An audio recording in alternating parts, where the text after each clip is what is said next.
This is Andi Purewal for Boxing News. I'm joined by Paul Smith Jr. out here in Poland. Paul, always a pleasure. How are you? How was your journey and your travels over here?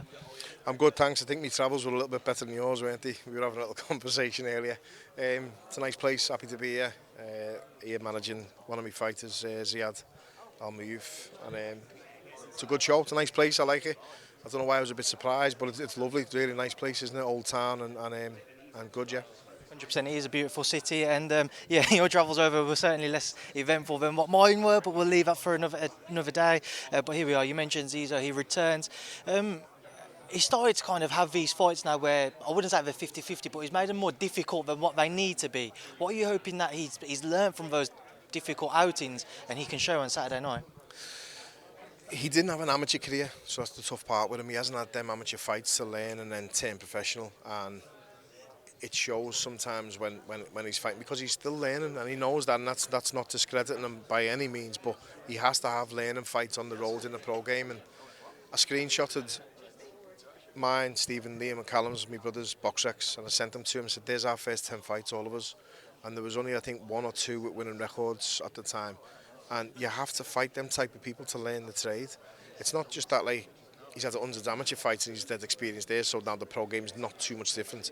He's only had probably 5 or 6 amateur fights back in Egypt, back home. There is now, but there wasn't any real big amateur setup back there when he was fighting, when he was living over in Egypt. And the Saudis are behind him. He's a proud Saudi fighter, and it's a great setup at the moment what he's got over there. And Skills Challenge are doing big things now in boxing, as you can see with the fight on Saturday, the co-promotion. They've signed Alexander Usyk, he's a Skills Challenge fighter, and they want to probably expect big things from Ziyad as well at the start. So I think they want him fighting in good fights early on to be entertaining, to build up a good profile, etc. And I understand that totally as a promoter and as a promotional outfit, but at the time he needs to, in my opinion, he needs to be fighting the right opponent so he can learn his trade and climb the ladder the right way and probably the slower way. He's got to do it, over a long period of time. He's got to probably have 5 or 6 more fights to learn the trade, to get up to maybe the 8-round level, and then we can start doing things with him. But for the first, 6 to 10 fights, you've got to be able to learn and fight against opponents who are going to dare to give you a little bit of a test, but not be killers themselves. We've obviously seen Saudi Arabia put a lot of money into sport itself, most particularly football, most recently. With that in mind, I'm sure for them they'd like that long-term ambition of being able to produce those top and elite level talents, whether it be in football or in our case working in boxing. This sport, Zizo, is he the man who can be their first kind of breakout star, or is that a lot of pressure to put on somebody? He's got a lot of pressure whether he likes it or not. We hope he is that type of fighter, and we hope he is the main fighter to spearhead Saudi Arabia boxing at the moment. And just like the football, I understand what you're saying. I've been over in Saudi a fair bit with the boxing and a little bit with the football. We've had chats over there, and they need to make sure that the infrastructure is there in place for future players to come through in football. As otherwise, it may end up a bit like China, where it started off as a super league, but there's no real infrastructure to bring their own players through. There's a lot of kids in Saudi that can benefit from these amazing footballers being there at the moment. And fingers crossed that's the same with Zizo. Young Saudi fighters coming through or watching Zizo fight and think, well, he's one of us. He's Saudi and he's fighting now, and I can do that as well. And that's basically how all sport is. I started boxing because I watched Mike Tyson on the television. I watched the likes of Andy Olligan back in Liverpool and other fighters in Britain growing up, Shane Neary, Nigel Benn, all the fighters that I admired when I was younger. I wanted to be them, and that's because I was from Liverpool, they were from Liverpool, and they did it. I think I can do it. And that's what kids are doing now when they're watching the likes of my brothers and all the other fighters that are active at the moment in Liverpool. And that'll be the same in Saudi Arabia as Zizo, hopefully. Just want to move on to Buddy McGill. Obviously, I know Buddy's coming out here for the fight on Saturday night. I want to get your thoughts about, obviously, he works with your brother Callum and he works with Dillian Whyte. What went through your mind of seeing, obviously, Dillian's positive test come back? Just knowing that kind of I know there's no crossover, but yeah, just your thoughts on seeing Dillian's test come back positive. I was unhappy, gutted. That's boxing now, and I don't know what's going on with any of the tests. I don't know what he's failed it for. Obviously, we all heard what the Conor Ben was. We hear the drug that's in the system for all the others. I'm yet to hear the one that's in Dillian Whyte. All I heard was an adverse finding or something. Now, for me, that doesn't tell me anything, and I'm not trying to defend anyone or anything. The truth will come out eventually. That's what we said about the Conor Ben thing, and unfortunately, in that case, we're still to see the actual concrete truth. We've just been told that it's gone away and that's it, and something's happened, and there's been some form of, way around things that they get cleared up or they don't get cleared up. But I just don't understand it all. And at the end of the day, the drug testing's there for a reason. It needs to be there. It needs to be more stringent, in my opinion. I think the promotional companies should be paying for regular testing in and out of competition. I know from myself and from my brothers, I've woke up at 6 in the morning, there's a fella banging on my door with a clipboard and a lanyard on, and I think it's a bailiff, and I'm like, what do you want? And he's like, UK anti-doping. I'm like, oh, sorry, do you want a cup of tea? Yeah, there's my sample. They go on the way, and you're there nothing after it. They're random tests. They should be happening all the time. My brothers get. I've been playing poker with Liam and Callum in a casino or in our mate's pub where we're having a game, and they've had to go home and do a drug test because the drug test is outside at 8 o'clock at night. That should be all the time, in my opinion, in boxing. The minute they call, you've got to go and do your test. Most of them are on whereabouts forms where they've got to give an hour a day, every day, where they're going to be so they can be tested. And for me, I'd like to see a lot more of that, not just when you're in a title fight. Every fighter, in my opinion, in boxing now, because of the track record that we've had recently in the sport, and I'm saying we, as in boxing, it's integral to boxing that everyone is clean. And if you're not clean, leave boxing. There's no place for it. It's not a race where you can run faster than someone. It's a fight and you can kill someone. And I think, and I've said it for a few years now, and I hope I'm proved wrong, the only time it's going to change is when someone is going to get hurt in the ring and the person that hurt them is going to fail a test, and then we'll have a shit show on our hands. Have you spoken to Buddy about it, how he feels about it? I walked in, I just said, I feel sorry for you, and he just laughed and said, no shit. He's lost 2 big paydays, and from 2 fights that have been cancelled through no fault of his own. At the end of the day, he's working himself. He's away from his wife and kids. He's away from his family in different countries, and he's working with fighters, and the fights get cancelled, so he doesn't get paid. And that's unfortunately how it goes. So, unbelievable coach, brilliant coach, Buddy, and that's why the lads want to be with him, and everyone else wants to be with him. But hopefully it'll go right with him, and he'll be here tonight or tomorrow with Zizzo, and then they can all get the regular fights from then on. Callum's is scheduled again for January 13th now, and I can't wait for that either. Well, we do obviously come on to Callum and Liam's fight, which is only by next weekend. Just sticking with the testing front, last week we heard the news of Usyk-Dubois also having an adverse finding come back. She failed under drug-free sport. Dillian wasn't. Kind of Ben was with VADA as well. So, what's your thoughts on kind of every other testing agency, kind of overlapping testing for different things? Drug-free sport doesn't test for as many things as what, say, VADA do, but yet they've managed to find an adverse finding in one of Usyk-Dubois' tests. I think it's the same as the sanctioning bodies. There should just be one organisation that does all the drug testing. If you're a professional boxer in any country, in any jurisdiction, in any commission, you sign up for the World Drug. I think there is actually a World Anti-Doping Association, isn't there? So they should all sign up. But it's ultimately it's money. Who's going to pay for all the tests? Who's going to pay for the lab work? Who's going to pay for the people to actually go out and test them? It all ultimately comes down to money. But it's just, again, like adverse findings. I remember someone who knows a hell of a lot about bodybuilding, boxing, Kerry Kays. He told me something once about it. I'm like, why are they taking it? I said this when, who was it recently? Someone failed a test. I can't remember who it was. And it was the doctor that was getting all of it. I think it was the Conor Ben thing. It was the doctor that was getting all the abuse and all the stick. And in my opinion, it was fair and it was just because I know what steroids are, but I couldn't tell you which one of them worked and which one of them did what. And I've been a professional boxer for 15 years. If I wanted to take steroids, my dad was a bodybuilder. I know a lot of people in bodybuilding. But if I asked my dad to get me steroids, I'd like to think he'd give me a slap across the face. And I'm 40 years of age and I still think he would. If I ask someone like Kerry Kays to get me steroids, someone as reputable and as respectful as him, I think he'd fall out with me, and rightly so. So, again, what do I do with it? Do I inject it? Do I take a pill? I don't know what you do because I've never took them. So who is educating these boxers to get this stuff into the system? Because they're not doing it by themselves. And ultimately, you're responsible for whatever goes in your body.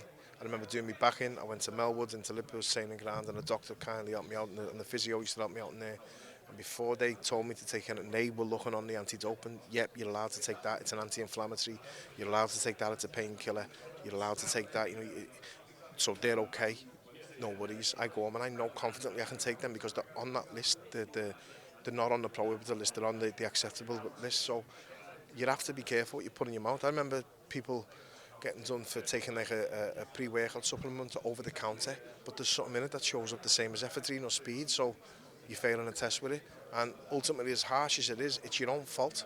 We've said for years, if you're caught, you should be banned. That goes for everyone, and I still stand by that. Paul, just moving away from all things drug testing, just move on to next week. Obviously, the return of a rematch, rather, of Liam Smith, your brother, versus Smith-Eubank Jr. too.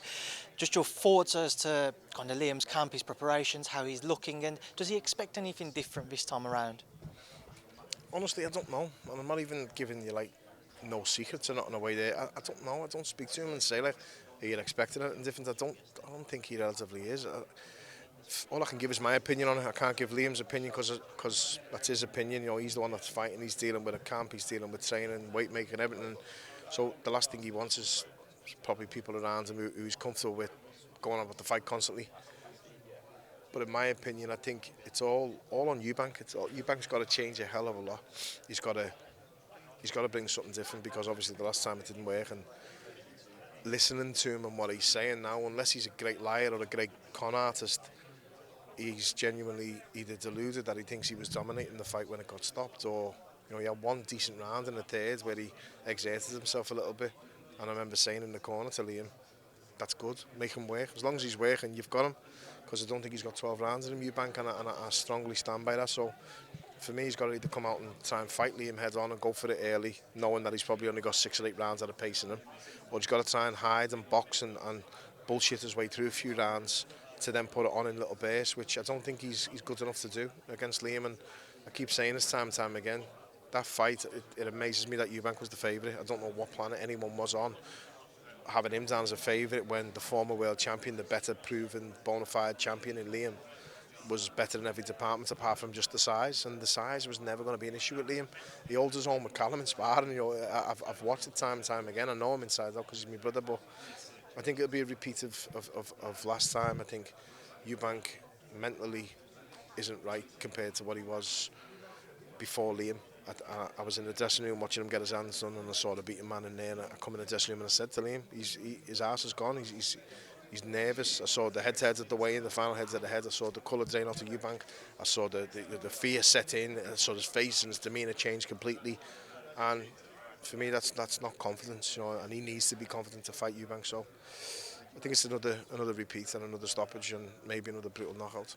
I shared a virtual face-to-face online, and one of Junior's comments was that he felt that he won. Oh, you forgot? I was actually smiling and laughing at it, and he come across likeable on it, Eubank. I genuinely did enjoy watching that. I thought it was a very good quip from Liam when he mentioned how much of a percentage he'll come in at on fight night. But one of the comments which I wanted to pick up on and put to you was Junior felt that he won the first 3 rounds comfortably. Obviously, when we saw what happened in the 4th, what do you make of Junior's insistence that he felt that he was somewhat comfortable and cruising in the fight up until what we saw in the 4th? He needs that. He's got to believe that for himself to get through this. No, well, I think I lost 2 out of the 3 rounds. The 3rd round I've done well because I started letting go, but I hope he comes and lets go from the 1st round, because I know if he lets go from the 1st round, by round 5 or 6, Liam's got him. This is the way I look at the fight, and this is the way I read into it, and I know what he's probably not doing in the gym. We're hearing stories, and we all hear stories, but he's not going to listen to anyone to be pushed. Bringing Bo Mack in. I saw Bo Mack on the first video. I haven't seen him since. I don't know whether he's still with him or whether he's not. I don't know how long Eubank's going to be in the casinos till 6, 7 in the morning, coming home and things. It's the life he's living. He's not going to be pushed or told what to do by anyone. Liam's in that gym and he pays his trainers, but they're the boss in the gym and they're telling him what to do in the gym. He's got his brothers outside the ring, his dad, he's got all his mates in the gym.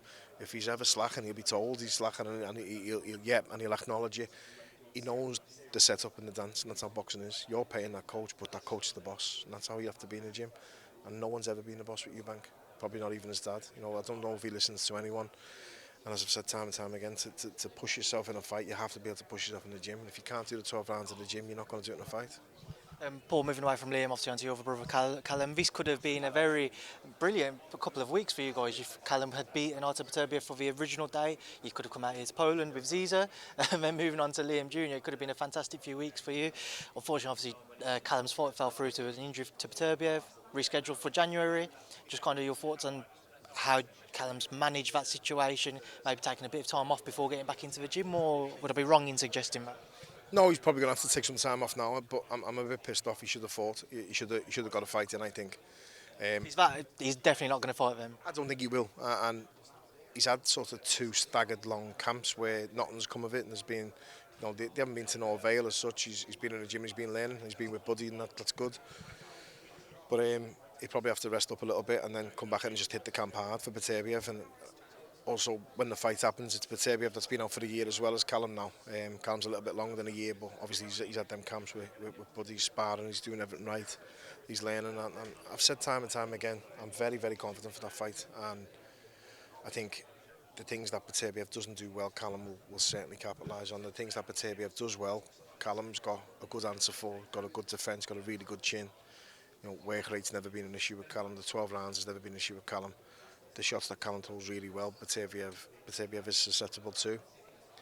And he's very confident, Callum, and so am I. He's a monster. He's a very good fighter. He's got everyone's respect, and vice versa. And it's going to be some fight, but I can see Callum coming out with the belt at the end of it.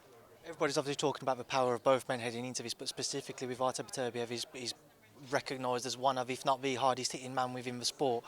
They always say the power is the last thing you lose. With Beterbiev, people questioning his age, will it catch up with him? When will it catch up with him in a fight? Do you ever look at it and think, well, who is this break going to favour more? Obviously, on one hand, you can look at Beterbiev's getting a bit older and he's been less active as what Callum has, but at the same time, he's still going to be that dangerous man. Do you ever kind of consider that? It's a good question. I could stand here and tell you every single positive for Callum, the fact that it's gone, but there's also some positives for him. But he is 39, and we see it time and again in boxing.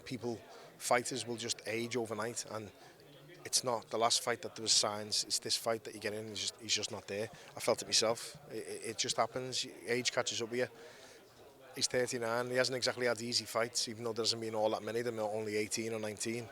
He's had a lot of hard fights as well, and a lot of hard camps, and he trains really hard, obviously, as you can imagine, and he'll put his body through the mill when he is training. But I'll never forget the conversation I had with Callum where we were mentioning it, and he just said to me, look, I'm more confident in my chin, I'm more confident in my non-punching hands. You've been down before, you've been here before, I haven't, and if other people can put you down, I'm very confident I can keep you down. And for me, that ticks a lot of boxes for me, and I know obviously how good Beterbiev is. I've watched him for a long time. We've known about him for years before he was a pro, and he's some fighter, but Father Time catches up with everyone. And it's not that we're just hoping on that either, by the way. Beterbiev in his prime and Callum in his prime, I'd be still very, very quietly confident on what he can do. I'm not screaming for the rooftops, Callum's going to knock him out, watch it, but I'm very confident that he will. And people are going to say I'm biased because he's my brother, that's fine, but I also know him better than most people, because I see him up close and I know what he can do up close, and the people that know what he can do up close are very, very confident in Callum. Or just 2 fights, I want to quickly get your thoughts on fire. I'll let you leave Usyk-Dubois main event Saturday night. What is your thoughts? I think Usyk, probably middle rounds. He's unbelievable. He's a very, very good fighter. Again, nothing against Dubois.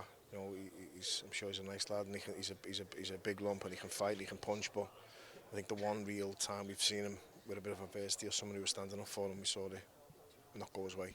And I think that'll be the case on Saturday night. Usyk mentally so strong, and that's the issue in the fight, in my opinion. And then just moving away from sticking with the heavyweight division, though, Joshua Wilder is a fight which has been spoken about quite a lot over the last few months. Don't know where things currently stand. I think everybody's a little less confident on the back of the last week or so. But if we was to see that one, how do you see it playing out? A lot of people kind of critical of AJ's most recent performance against Robert Helenius. Yeah, and listen, I was probably one of them at the start, and then in hindsight you look at it and you think, what's he been asked to do? He's been fought against the last minute replacement. We all saw what happened with Ruiz the first time that happened, or the last time that happened. He got 6 rounds in and he got a devastating knockout.